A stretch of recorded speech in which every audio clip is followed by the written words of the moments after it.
Hey friends, and once again welcome back to my channel.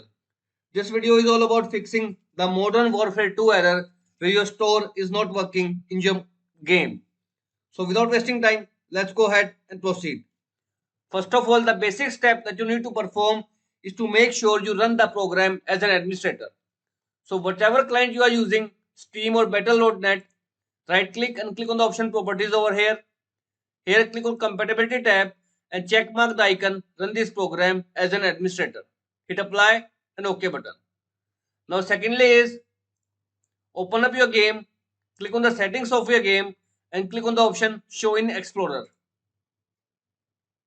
Open the folder and again do the same process by going to its properties, compatibility tab and choose the option run this program as an administrator.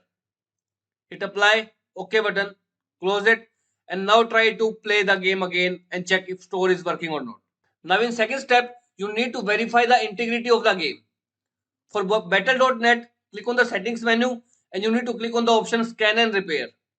And for Steam, head over to your library, whatever game you have installed, right click, properties over here and under the local files tab, you need to click on the option verify the integrity of game files.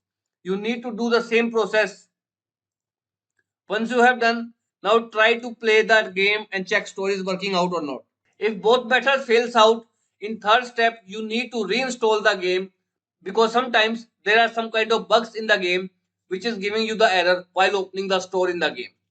If reinstallation doesn't fix out the issue, in next step you need to check the status of your game.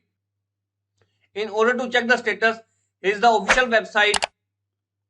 You need to scroll down. First of all, you need to click on the option Call of Duty Modern Warfare 2 and from the platform you need to select the platform and then click on the button and you will see whether there is any kind of issue in the game or not, because sometimes the servers are down which is giving you the error where your store is stopped working at all. After checking the server status, your store must be working out. However, if all the method fails, the only hope we have is to wait for the manufacturer to fix this bug. Until then, we can only wait for the resolution. This is all about it, friends. If this video works out for you, I request you to please click on the subscribe button and turn on the bell notification icon to continue receiving the updates from my channel. Thank you so much, friends. Thank you for watching.